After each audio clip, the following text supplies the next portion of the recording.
Hi there, my fellow tree lovers. It's your friend and host, Scott Martin from Bonsai Matsu, as always. Thank you for coming back to the Bonsai Stuff podcast for episode 42 of season 6. This episode of the podcast, I'm going to have a chat about what's just around the corner, as I led to in the last episode, summer. It's getting towards, it is right at the very end of the second month of our spring period. And looking at some of the temperatures that have been coming around the place, we've had highs, we've had lows. And when it relates to specifically watering, I know from my own personal experience, there's been days where there's been no water because it's been so wet and miserable. And then other days I've watered more than once. So go figure. This crazy spring weather, hot, cold, dry, wet, we've had everything. Wind, rain, storms, flooding, and some extreme temperatures starting to look like they're on the horizon as well. So for me, I know that I like to be prepared. You should know that by now, by having listened to the podcast at least once. You'll know that I'm a big planner. I like to be prepared, and I like to make sure that I've got as many bases covered as I possibly can. So I want to get everybody's focus on what's around the corner and make sure that, I suppose, we're all doing the best that we possibly can now, and being prepared for what's going to be coming. Also, I've been travelling around a lot lately. You may have seen a few different posts on different bits of social media where I've been over into Western Australia, around the Perth region and around the countryside there, and I've got to meet a lot of lovely people. There'll be future podcasts about all that sort of stuff, but there's a story I want to tell that I just heard the other day, which I think is really important for all of us, where it's focusing on something that was pretty negative on a tree that got turned around and it turned into a beautiful butterfly. So I think that there's something in that story for all of us, and also just talk a little bit more about some design things and stuff like that. But anyway, let's start tearing into this podcast.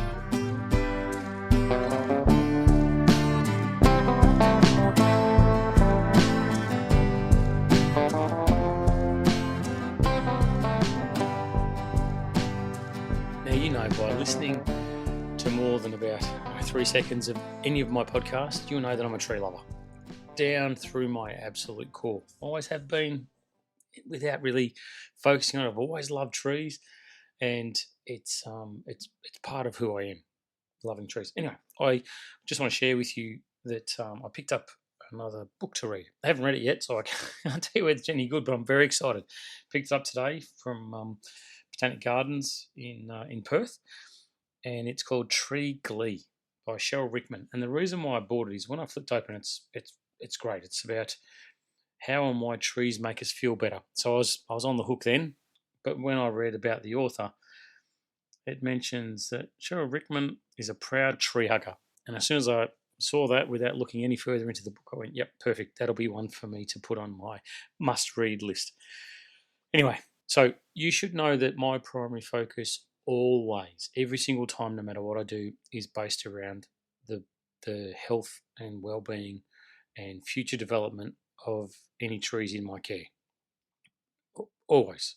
Absolutely everything I focus on. So that's why I wanted now with this part of the podcast, or this episode of the podcast, to really focus in on summer. Summer is, if you've listened to any previous seasons, you'll know that I talk about summer with a bit of an air of caution, because not that I don't like summer. I love summer. I love the warmth, and the trees, I don't think have any issue with it either when they're well looked after and well prepared. But it's that preparation side of things from your point of view to make sure that you can give the tree what it needs when it needs it, that will make a massive, massive difference to how you look back on summer when it gets to the cooler months.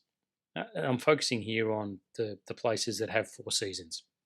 If you're in a dry and a wet type climate, a tropical climate, then this clearly doesn't apply to you, but it still should be of interest, because there are times where you will have hot weather without necessarily having the humidity or the water or anything going to the tree without what you provide to it, which is what we have down South Australia. So a key question that you've got to be completely honest about now is, are you ready? Have you got the systems in place from last summer till this summer? Or if you're new to bonsai, welcome to the fan club. If you are new to bonsai, then there's lots of talk about watering systems and all that sort of thing, and even a few sad tales about how these things can let us down, even when you are as prepared as well as you possibly can be. But you've got to be honest with yourself and look back and say, are you ready? And if there's an area of greyness, or if the system's untested, if it hasn't been used for a long time, because, yep, I know I'm the same. I like to hand water. I love to hand water. I think it's therapeutic, at least. But I know that you do a better job when you hand water than if you rely on a system. And to be honest, you use a hell of a lot less water as well, because it's very specific what you're doing. But you need to make sure that your systems are robust, and running the system for a period of time allows you to check for faults, to make sure that it's streamlined, to make sure that those rotten little ants that we talked about a few episodes ago haven't got into your lines and clogged them up, or spiders, or anything like that. But if you're not sure where to start, make a list of your most important trees or areas of the garden, where your trees are kept. How are they going to be watered if you're not there? It's a really simple approach to it. Like, if you have to go away for a weekend and you might say, I don't have any holidays planned, I don't have this, I don't have that, that's cool. But you might need to do something when the trees need water the most. When it's, third day being 43 degrees in a row and the wind's howling through the joint and those trees are drying out and they're crisping up. How do you make sure that you cool the environment down and get water into those trees? You may have the best hand watering system in the world. You may not plan to be going anywhere, but having that backup, that if you do, you can push a button somewhere along the way, or someone else can push a button for you if it's not a remote controlled system, to know that it's going to be okay, will make such a big difference to you. You need to know exactly what's going to happen when you're stuck and your trees are stuck in a period of extended extreme heat. I always I always plan for the worst and hope for the best. Pray to the bonsai gods, please. Please let's not get a week or 2 weeks of mid 40-degree temperatures where I cannot be with my trees, because that's going to be disastrous. And being across the west of Australia, their summers are long and hot and dry. Far more than where I'm from back in Melbourne. But it means you've got to be even more prepared in that environment. There are, from talking to people, there are certain species that seem to struggle, that always have a hard time with those really long periods of heat, extreme heat I'm talking about. But you can also help change the environment that or the climate, the microclimate that those trees live in. Retractable shade cloth structures, having instead of maybe a light timber structure where the wind's going to tear it and knock it about, maybe you have to upgrade things to a steel frame structure. Having appropriate watering system in there, that maybe it's partially automated based on the temperature. So if it gets consistently above 36 degrees for half hour period, the sprinkler comes on for a 90-second period. I'm just using examples of where I think you can build automation now that's available to us into your bonsai care, and making sure that those particular species that really, and a lot of them don't like the extended extreme heat periods. They don't mind a little bit here and there, but I don't know of any tree that likes to be put into an oven for 3 or 4 days in a row. It's just not what they like. And you may have the ability to pick up your trees and put them into another area. Great, awesome. But I can tell you that someone like me with too many trees that are large trees, you just don't have the luxury of being able to pick up these things and move them. And this is where, when I roll back to what I've done with repotting, and I roll back to the potting mix that I've used, the soil mix that I've used, with the pumice and the scoria base to really develop those fine roots. Spring's come around. I've made sure that I've watered really well. I've fed them really well. I've done everything I possibly can to improve or push the health of the tree one step further than where it was last time or last summer. And I've made sure that I've got fine feeder roots ready to go.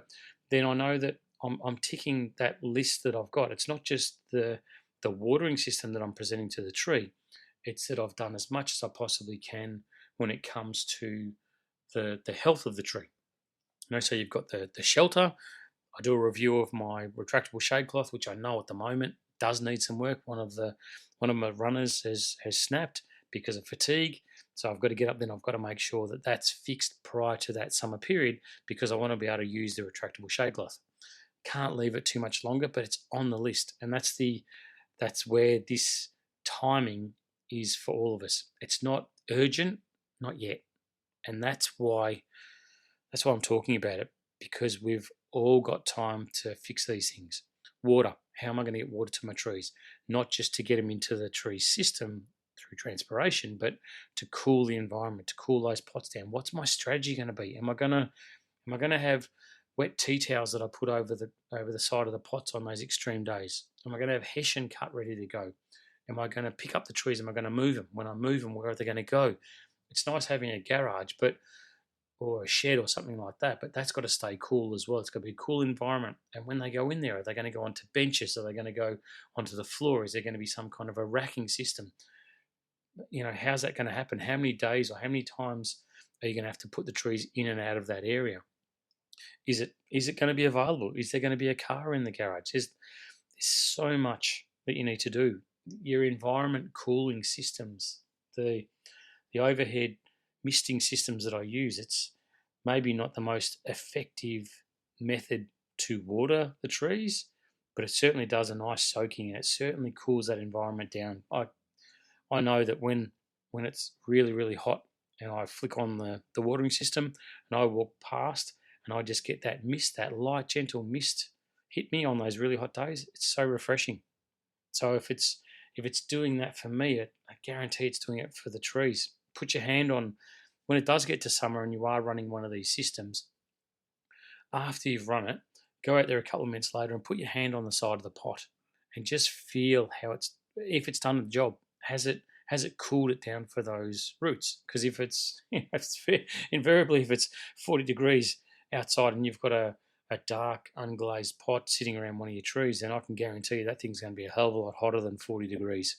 It's going to start cooking those roots. So environmental cooling is a massive thing, and heat management. The covers for the pots that I was talking about.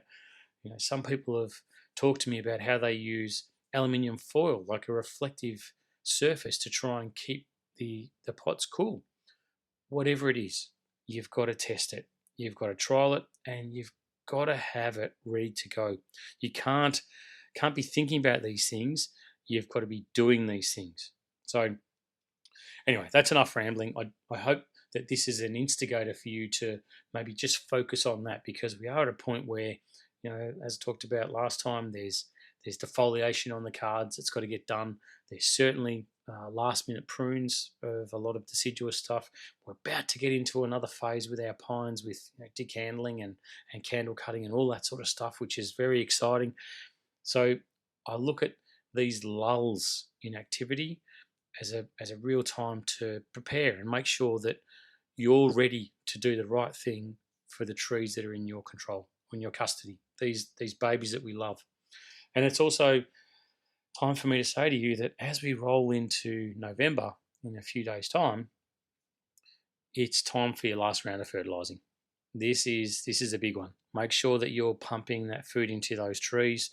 It's really the last chance you've got to get a good thorough saturation of feed into those trees, especially things like your pines, where we are going to be doing candle cutting and decandling in a very short period of time. It's very important to make sure that you're maximising the tree's strength now, so when we do get to that point, we're not going to be kicking ourselves or punishing our tree. We're going to be, both of us, the tree and us, we're going to be rewarded with what happens next. So That's it. That's my pre-summer rant. There's definitely going to be more coming.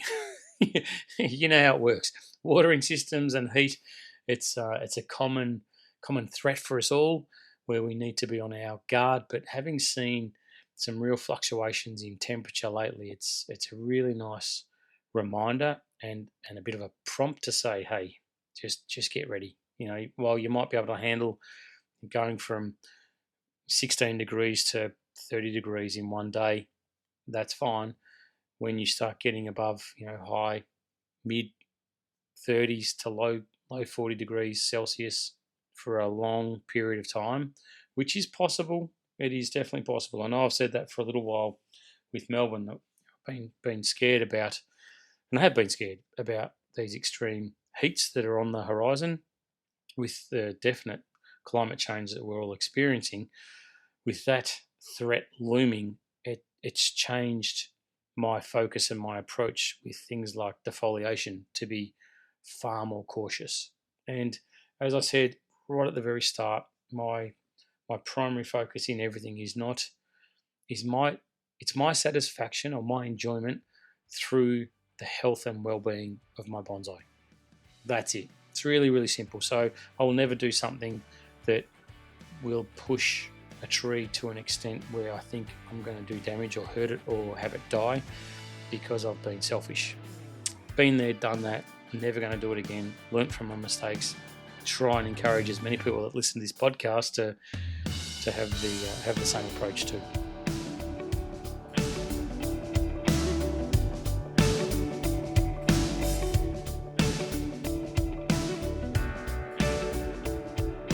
Alright, so in this section of the podcast, I just want to talk about design of our trees.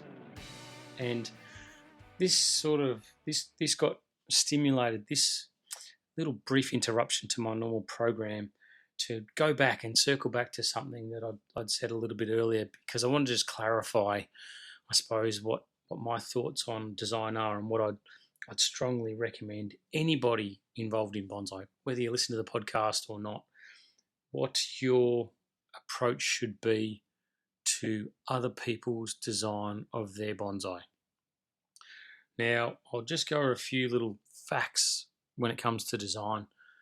And we're all different. We're all unique. We all see things slightly differently, because if we did everything the same, we would be boring as batshit. I can tell you, it would not be a very pleasant world of bonsai to be involved in, because it'd just be the same thing repeated over and over and over. And that's that term that I really, really don't like, called cookie cutter, which I don't believe exists anyway, because all trees grow differently. Now, how we see trees is how we, whether we like it or not, how we inadvertently design them. Now, when I say trees, they can be trees that are in nature. They can be pictures of bonsai on the internet. They can be in books. They can be memories from your childhood. It can be something that you've seen when you've been fishing on a bank of a river. Whatever it is, it makes absolutely zero difference as to what the source of inspiration is. And when you take on and love a tree and you start the design process and you work with it, that's you. All right. So it's like, I really feel, from my point of view, from my perspective, that when I work on trees, I try and make them as beautiful as I possibly can, not for anyone else, not for a single person in this world other than myself. So it's an agreement, it's an arrangement that I have with the tree that I'm working with, that I will do everything in my power and my ability to make that tree live forever. I will never be neglectful. It's like a contract that I draft up. When I take on a tree, it's like, okay, I'm really excited. We've got this opportunity to work together and really grow to know each other intimately, where I can work out what the tree needs when it needs it, and I'll make sure that I do my very best in every circumstance to give that tree what it needs. And that's what we all do. That's why we love bonsai. We love them because we can get up close and personal to these beautiful trees that we adore, of any kind. So when you put a piece of your soul into a tree and you design it how you design it, that is, it's a reflection of you. Okay. And when you're the person observing a tree in any forum, in any form, whether it's in person, whether it's a picture on a web or on a forum or wherever it is, you're observing that person exposing themselves, being vulnerable and saying, hey, look at this, look what I've done. So while you don't necessarily have to love or appreciate or enjoy the design, you've got to be very understanding and considerate that that person has that vulnerability where they've gone, hey, here you go, this is me, this is what I look at, this is what I love. They're not professing to be the be all and end all or number one bonsai guru, but that person has put themselves into a form of art, and they've shown it to you in however it's got to you, whether it's you've tripped across it or not. My belief is that, and I've always been told this: if you can't say something nice, you shouldn't say anything, and that's why I'm a little bit annoyed, I suppose, that possibly how I think about trees can be misconstrued or thought of to be that I don't like trees when they're not designed the way that I like them. I love all trees. I love all bonsai. Would I design a tree a certain way? No, I wouldn't, because it's not that piece of me that's being put into the tree. When I design a tree, I design them with myself in mind. So I expect when I see someone else's tree, however it's been designed, that they're putting a piece of themselves into it. And I've done so many workshops, I've lost count how many workshops I've done, hundreds and hundreds of these things with people all over the place. And I start by communicating with the tree's owner, who's in the contract with the tree, to say, what do you like about it?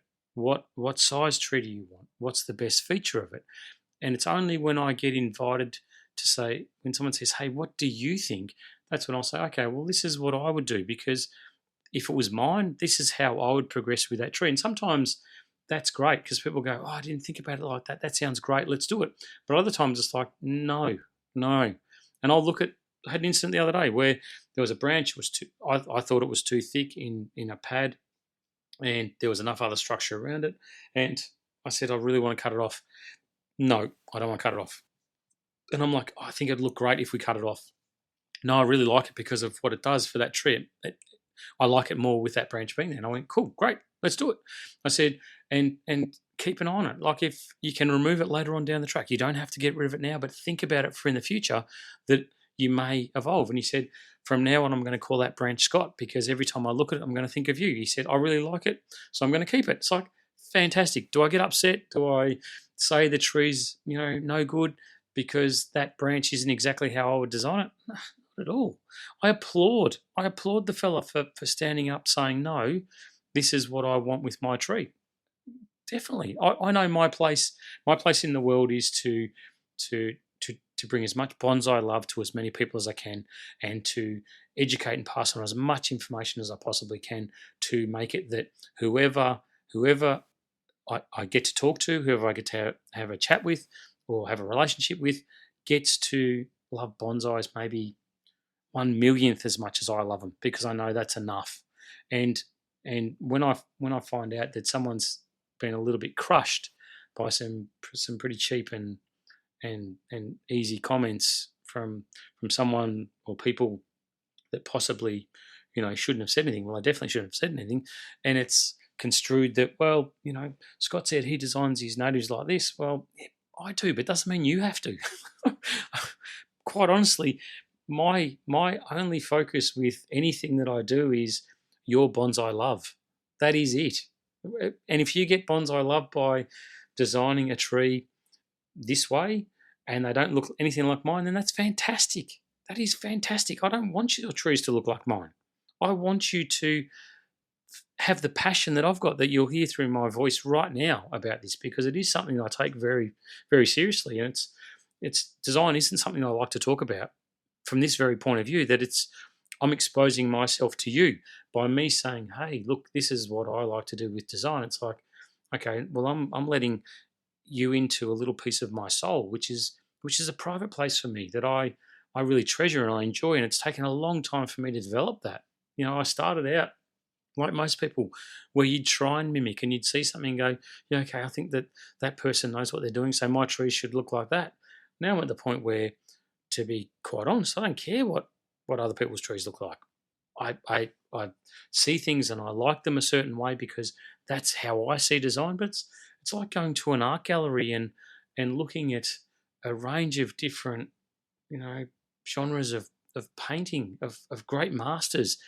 Sure, I look at some paintings and I think I wouldn't want that. Can I appreciate it? 100%. Can I see why it's worth 20 million bucks? No, I can't. But that doesn't mean that I'm entitled to walk around and tell everyone that walks past that painting to say that's rubbish. That's no good. And this is the reason why. Because they're all different. And trees are the same too. It's like if you think about the tree itself as a blank canvas, and what we do to that canvas being the paint, you can apply paint to a canvas a million different ways, and it's still art. So I encourage you that I do take this very seriously, my podcast and the reach on it. So I strongly encourage you that think about it like that. When you design something, you're putting a piece of yourself out there. I strongly encourage everyone to get involved in shows and get to the point where you are showing your trees, because it's a very proud moment.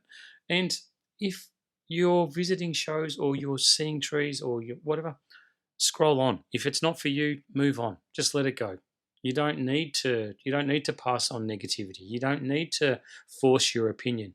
Yeah, sure, you would change the trees. That's cool. I'd expect every single tree that you look at that you would change that design. I do it. It's part of my bonsai mental training that I do. Whenever I look at pictures of trees, of any of the masters, I look at trees and think, what would I change? How would I do that differently? Not from a disrespect point of view. Absolutely not from a disrespect point of view. But because it's personal. It's what I like. And I wouldn't say, okay, I would change that tree because I think more people would like it. That's ridiculous and that's ignorant.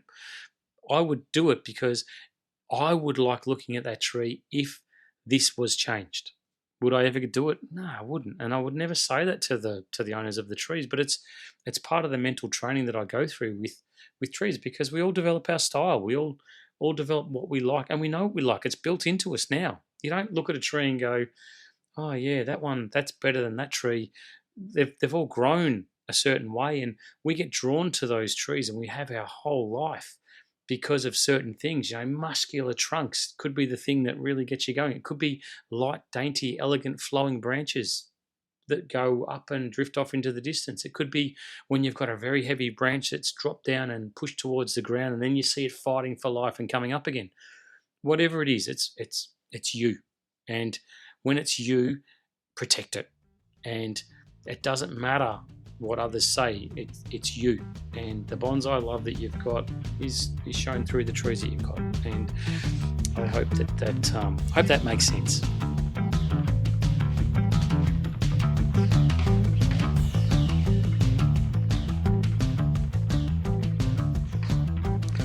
Whew, I'm glad that's over.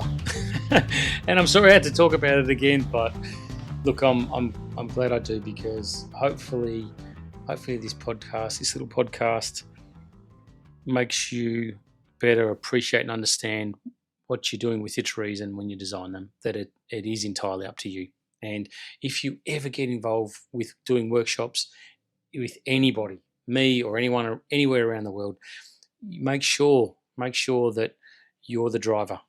You've got a facilitator there to assist and to help and to guide and encourage and offer an alternative, but you're the driver. And it's your tree, it's your bonsai journey, and you make sure that you get exactly what you want. Okay, right. Just a little story to hopefully lighten things up a little bit that's come across. So this section I'm going to call when oh no becomes oh yeah. And there's a story I heard recently about this. The end result is there's a magnificent Chinese elm, magnificent, beautiful thing. It's got a really thick trunk, with great taper, sits at about 35, 40 centimetres, so it's that perfect size for the future. Really solid taper, beautiful foliage, very healthy, great ramification, great branch positioning, and it's got this really gnarly looking bark up the trunk where you can see there's deadwood beside it, which is unusual for a Chinese elm. Normally with your deciduous trees, or in particular, a lot of trees with soft wood, you don't opt for deadwood or for a shari on one of these trees, because it's just not the done thing, and the wood rots, so it doesn't last very long. Anyway, so I was looking at this tree going, that looks and the deadwood looks magnificent, like really, really nicely balanced, and everything about it is just superb. It's a really nice looking tree, really, really advanced, really had a lot of love given to it, this thing. So I spoke to the owner of this tree, the designer, who started it from seed, or maybe root cutting, but anyway, I think it was seed a long time ago, over 30 years. And we were talking about this tree, how at one point it was in pretty soggy soil and not looking really, really healthy. I think it was about 15 or 20 years ago, he was saying. And there was a point where he went, I've got to change this soil, I've got to get this tree out of there. And it was developing stock, so there wasn't a lot of refinement in this thing. It was just like at the very base where the trunk had been grown, and it was like, this thing's really starting to struggle, and the roots aren't doing quite as well as what they should be. So I'm going to get it out. So in a bit of haste, because there was some pressures to get things done, grabbed the tree by the trunk and lifted it up. And as the lifting motion happened, his thumb slid on the trunk, and it happened to tear a fair swag of the bark off this tree. And at that stage, I can imagine from the way he described it to me that it was destroyed. Like there was a big chunk of loose, wet, cambium layered bark hanging off this tree right at the base of the trunk, heading up the trunk. So this thing had been grown for 10, 15 years already, and was being developed very slowly from a very young seed. So there's a lot of love and a lot of time gone into this thing, a lot of watering, a lot of feeding. And for that to happen, he said it was like a punch in the guts. It was devastating. It really set him back, and he was like, oh no, what am I going to do? Like, I've just destroyed this tree by rough handling, by not taking the appropriate care when I should have, and now I've got this tree which is destroyed. And that's exactly how I would think. I think that if it happened to me, a tree at that point, if I hadn't put 15 years into it already, it'd probably be gone. It'd be, no, I can't persist with this, because I've just destroyed a really great tree by tearing off all this bark, by ripping the bark off, ripping the whole layer off back to the heartwood underneath. But I think because it had 15 years of love given to it already, it was okay, I have to persist. I don't have a choice. I've got to keep going. And I saw a photo back when the cambium started to heal on the trunk, and I went, wow. Like, I could see the taper in the trunk, but that was all it was going for it. Like, there was not much else, to be honest. And then another 15 years later, this thing is magnificent. It is absolutely spectacular. Really nice, really different, really draws you in. And I think that, I say that any tree that can draw you in to make you stop when you're walking through looking at trees, and I see a hell of a lot of trees, and when I get to this one, before I knew the story, I stopped and looked at it. I spent extra time with it thinking, that's really unusual. Like, why would someone deliberately design that and make that decision? I'm not from a negative point of view. It was like, I'm glad you did, because it's spectacular. Like, it's very interesting. Like, it draws you in, and it gives a real nice bit of character to something that I would never, ever have thought about in my entire life. And so when I heard the story, it was like, he went from, oh no, to, oh yeah, I love this tree. This is one of my favorites. Like, this takes pride of place in the yard. It's one of the first to get watered. It's given all the love in the world, and he spends a lot of time with it still to this day after all that time, and he's really proud to tell the story, with with upset about how it started, but real delight that something that was, potentially ready to go into the recycling bin got made into a magnificent tree. And that's, I suppose, the message of this section of the podcast is that, sometimes what looks like, a problem, that the forced redesign that I talked about on earlier episodes of the podcast, where things go drastically wrong, pots get smashed off the bench, branches get broken, tree limbs fall out of trees around the yard and smash a tree, take the apex off it, and it gives you the opportunity to look at that tree with a fresh set of eyes. If you loved it before it was damaged, then I suppose what I'm trying to say to you is it's worth your time and effort post, because what can come from something tragic like that is something that's pretty spectacular.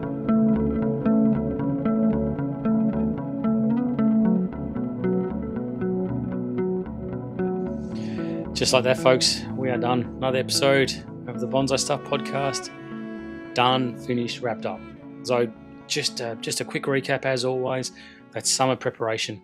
The list, the check sheet, what you need to work through between now and extreme heat it's a really nice time to start planning for it. It's something that I strongly encourage you that you could put on the back burner, that you could leave for future. But by starting it now, by getting prepared, I guarantee you those extremes, the worrying times, the scary times, won't be so scary. And like I said, the design side of things, that is you, that is personal. What your trees look like. The only thing that I care about, with entire honesty, is the health and well-being of your trees, which is why a lot of this podcast is dedicated to health and well-being and maintenance tasks, and not about what your trees look like, because it just doesn't impact me, and therefore it's not my concern. My concern is your happiness and your love and your passion of bonsai, and spreading that love to as many people as possible. And if you have the wind taken out of your sails from because there's a talk about the design side of your tree, then that's rubbish. Don't let that happen. Keep it flourishing and focus on health and well-being of your tree, and adversity too. Like, we all get that kick in the guts every now and then about something going wrong with your trees. Is it the end of the journey for you and that particular tree, that particular bonsai? No, it's not. It's definitely not. Anyway, I love you all. I really do, and I really appreciate from everything, every fibre of my being, the input and love that's felt for this podcast. So thank you very much. I do look forward to it every week, and we'll be back next week to talk about some of my travels and my learnings through Western Australia. So it'll be interesting, because I started writing notes on it and 2 or 3 pages into it already. It's been a great journey. So see you next time. Until then, happy bonsai.